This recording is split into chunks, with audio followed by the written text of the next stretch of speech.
नमस्कार, मैं पंडित मनीष अवस्थी आप सभी का अपने इस ज्योतिष के चैनल पर इस नए वीडियो में स्वागत करता हूं, अभिनंदन करता हूं।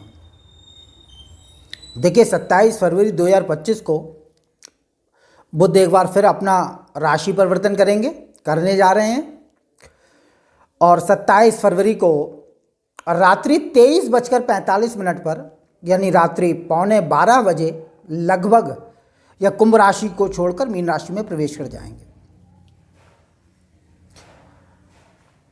मीन राशि में बुध का गोचर वृषभ राशि और वृषभ लग्न के जातकों को किस प्रकार प्रभावित करने वाला है, इस वीडियो में मैं इसी बात पर प्रकाश डालूंगा। पहली चीज तो यह है कि बुध का यह गोचर 27 फरवरी से लेकर 6 मई तक का रहने वाला है, यानी लगभग 68 दिनों तक बुध मीन राशि में ही संचार करेंगे। मित्र बृहस्पति की राशि पर, जल तत्व की राशि है मीन, और आपके शुक्र मीन राशि में संचार कर रहे हैं। शुक्र और बुध की युति मीन राशि में नीच भंग राजयोग का भी निर्माण करेगी। बुध इस राशि में गोचर करते हुए 15 मार्च को वक्री हो जाएंगे, यानी इसी राशि में पीछे के अंशों में पुनः चलने लगेंगे और 7 अप्रैल को मार्गी होंगे। जब तक बुध वक्री स्थिति में रहेंगे निश्चित रूप से बहुत अधिक श्रेष्ठ फल देने वाले होंगे। अपनी नीच राशि में वक्री स्थिति में आएंगे, विशेष फल देंगे। और शुक्र भी अभी 2 मार्च से वक्री हो रहा है मीन राशि में ही, और यह 13 अप्रैल तक वक्री रहेगा, यानी कि लाभ स्थान में 2 शुभ ग्रहों का नीच भंग राजयोग बनाते हुए वक्री स्थिति में रहना निश्चित रूप से वृषभ राशि और वृषभ लग्न के जातकों को विशेष रूप से लाभान्वित करने वाला होगा। और राहु भी एकादश में गोचर कर रहे हैं। शास्त्र कहता है कि क्रूर ग्रह चेत तृषडावर्ती सौभाग्य युक्त मनोजम करोति, यानी कि क्रूर ग्रह का तृषडा भाव में बैठना या गोचर करना व्यक्ति को भाग्यशाली बनाता है, सौभाग्यशाली बनाता है। तृषडाय का मतलब होता है तीसरे, छठे और 11वें स्थान में। जन्म पत्रिका में अगर क्रूर ग्रह बैठे हो इन स्थानों में, यानी लग्न से तीसरे, छठे और 11वें स्थान में, तो निश्चित रूप से भाग्य वृद्धि होती है और कुंडली को शुभत्व प्रदान करने वाला यह योग बनता है। व्यक्ति ऋण, रोग और शत्रु पर नियंत्रण रखता है और विजय प्राप्त करने वाला होता है। शत्रु पराभव करता है, शत्रु जीत नहीं सकते अगर इन स्थानों में पापक ग्रह बैठे हो। देखिए वृषभ राशि और वृषभ लग्न से एकादश भाव में यानी लाभ स्थान में या युति होने वाली है शुक्र बुध की। राहु पहले से गोचर कर रहे हैं, बृहस्पति लग्न में गोचर कर रहे हैं, लाभेश लग्न में गोचर कर रहा है और लग्नेश लाभ में गोचर कर रहा है। राशि परिवर्तन हो रहा है गुरु और शुक्र का, अच्छा योग है। लग्नेश लाभ में और लाभेश लग्न में अगर हो जन्म पत्रिका में तो व्यक्ति सेल्फ मेड होता है, यानी अपने स्वयं के पुरुषार्थ से अपने जीवन को बनाने वाला होता है। गोचर में यह स्थिति व्यक्ति को भाग्यशाली बनाती है। एकादश भाव जो होता है वह लाभ प्राप्ति का, उन्नति का और मूल्य वृद्धि का भाव है। निश्चित रूप से जीवन में उन्नति प्राप्त होती है अगर ग्रह गोचर अच्छा हो इस भाव से, तो उन्नति, लाभ और व्यक्ति के यश का विस्तार होता है। बहुत सर्वोत्तम भाव, त्रिषडाय में सबसे ताकतवर भाव यही माना जाता है। पहला भाव तीसरा, उससे ताकतवर छठा और छठे से 11वां भाव बहुत ताकतवर होता है। एक चीज और मैं आपको स्पष्ट कर दूं कि एकादश भाव में सभी ग्रह शुभ फलदायी माने गए। अगर ग्रह नीच का भी हो तो भी लाभ देने वाला होता है, यानी धन की वृद्धि तो होती ही है। अगर लाभ में ग्रह गोचर कर रहा हो और जन्म पत्रिका में अच्छी स्थिति में बैठा हो तो निश्चित रूप से गोचर करने वाला ग्रह विशेष रूप से लाभ प्राप्त कराने वाला होता है, मनोकामनाओं की पूर्ति करने वाला होता है। क्योंकि एकादश भाव मनोकामनाओं की पूर्ति का भाव होता है, इच्छा पूर्ति का भाव होता है और आमदनी का भाव होता है। वृषभ राशि और वृषभ लग्न से 3 ग्रह लाभ में गोचर कर रहे हैं, जिनमें से एक क्रूर ग्रह है। निश्चित रूप से लाभ की प्राप्ति होगी। देखिए देह के परिश्रम से लाभ प्राप्त होगा,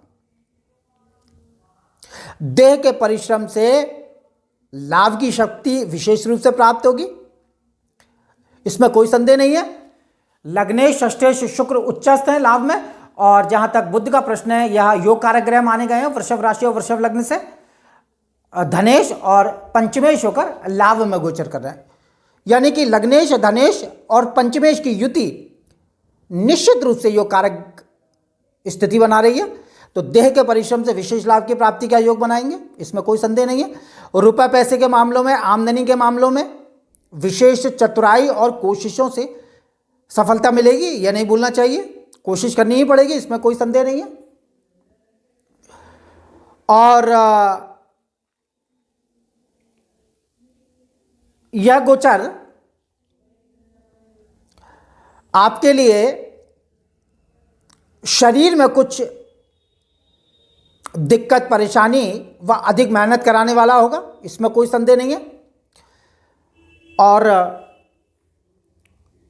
जहां तक विद्यार्थियों का प्रश्न है, यानी जो शिक्षा क्षेत्र में बच्चे हैं, उन्हें शिक्षा के मामलों में सफलता प्राप्ति का योग बन रहा है, लेकिन मेहनत अधिक करनी पड़ेगी, नहीं तो असफलता का मुंह देखना पड़ेगा। ये विशेष शब्द मैं जरूर बोलूंगा, क्योंकि पंचम केतु गोचर कर रहा है।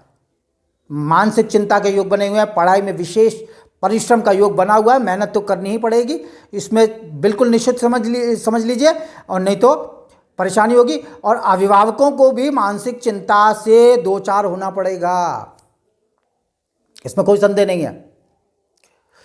लाभ में बुध का गोचर धन, कुटुंब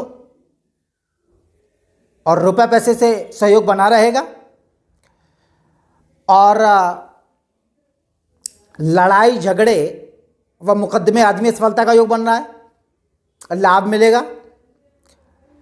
चाचा बुआ आदि से भी लाभ का योग है। बड़े भाई बहनों के लिए यह गोचर विशेष रूप से लाभान्वित करने वाला है। मित्रों से सहयोग बनेगा, मित्रों का विशेष सहयोग इस गोचर में बनेगा, क्योंकि मित्र भाव में 3 ग्रह गोचर कर रहे हैं, तो मित्रों से लाभ मिलेगा, मित्रों का सहयोग बनेगा। परंतु उदर विकार की संभावना है, सावधानी रखें।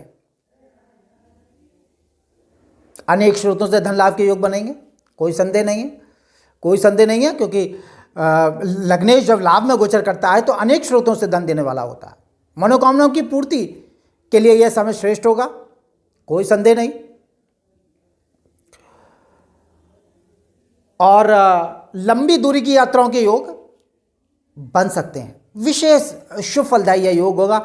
नीच भंग हो रहा है, निश्चित रूप से अच्छा समय जाएगा। 68 दिनों का यह गोचर है। शुक्र का गोचर 4 मास का है, अपनी उच्च स्थिति में है, राहु के साथ युति है, 3 ग्रह हैं, तो मनोकामनाओं की पूर्ति होगी। जो लोग उद्योग और कारोबार व्यापार में हैं, उनके कार्य का विस्तार होने का समय है, कार्य का विस्तार होगा। राज्य पक्ष में मान सम्मान, पद और प्रतिष्ठा के योग बनेंगे, क्योंकि लाभ स्थान जो होता है वह अपने क्षेत्र में, जैसा मैंने बताया कि उन्नति का भाव होता है, तो उन्नति होगी, नौकरी में उन्नति होगी, कारोबार में उन्नति होगी, विस्तार होगा, मान सम्मान, यश की प्राप्ति का योग बनेगा। तो इस प्रकार से यह गोचर वृषभ राशि और वृषभ लग्न के लिए बहुत शुभ फलदायी है। अन्य ग्रहों की स्थिति विचारणीय है। नवमेश होकर शनि 10वें भाव में गोचर कर रहा है, राजयोग कारक स्थिति में, कहना ही क्या, उत्तम, अति उत्तम, अति श्रेष्ठ। राज्य व्यापार मान प्रतिष्ठा से अभिभूत हो रहे हैं वृषभ राशि और वृषभ लग्न के जातक। और भाग्य स्थान पर मंगल की उच्च दृष्टि पड़ रही है, भाग्यशाली योग बना हुआ है, इसमें कोई संदेह नहीं। अच्छा ग्रह गोचर जा रहा है इस समय। 5, 7, 9 पर बृहस्पति की दृष्टि, लग्न में शुभ ग्रह का गोचर है, इसमें कोई संदेह नहीं। अच्छा ग्रह गोचर है वृषभ राशि और वृषभ लग्न के लिए। और त्रिग्रही योग लाभ स्थान में निश्चित रूप से वृषभ राशि और वृषभ लग्न के जातकों के लिए शुभ फल को देने वाला होगा। और लग्नेश शुक्र बनते हैं वृषभ राशि और वृषभ लग्न के जातकों पर, समान भाव से यह प्रभाव देने वाले ग्रह गोचर हैं। यानी जिनकी राशि वृषभ है उनको भी यह फल मिलेगा, जिनकी लग्न वृषभ हो उनको भी यह फलादेश मिलने वाला है। ओम भृगुवंश जाताय विद्महे श्वेत वाहनाय धीमहि तन्नः कविः प्रचोदयात्। यह शुक्र गायत्री मंत्र है। वृषभ राशि और वृषभ लग्न के जातकों को इसका नित्य 108 बार पाठ करना चाहिए। निश्चित रूप से राशि और लग्न का बल बढ़ेगा, शुक्र का बल बढ़ेगा। निश्चित रूप से धन धान्य और सांसारिक भोग विलास, स्त्री सुख आदि की विशेष प्राप्ति कराने वाला मंत्र है, इसका जाप करना चाहिए, लाभ होगा। ओम शुभ शुक्राय नमः, इसका जाप करें। कनकधारा स्तोत्र का जाप करें, लाभ होगा।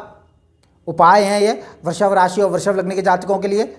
शुक्रवार को श्वेत वस्तुओं का दान दें, स्त्री का मान सम्मान रखें, निश्चित रूप से लाभ होगा। माता का मान सम्मान करें, शुक्र ग्रह की विशेष कृपा प्राप्त होगी क्योंकि लग्नेश है, इसका बल सर्वोत्तम है। और जिनका वृषभ लग्न है उन्हें हीरा रत्न धारण करने से विशेष लाभ की प्राप्ति होगी। सफ़ेद पुखराज भी धारण कर सकते हैं। तो इस वीडियो में इतना ही। मेरा वीडियो अच्छा लगे इसे लाइक करें, शेयर करें, सब्सक्राइब करें। जनपत्र का विश्लेषण के इच्छुक हैं तो नंबर डिस्क्रिप्शन में मिल जाएगा। नमस्कार।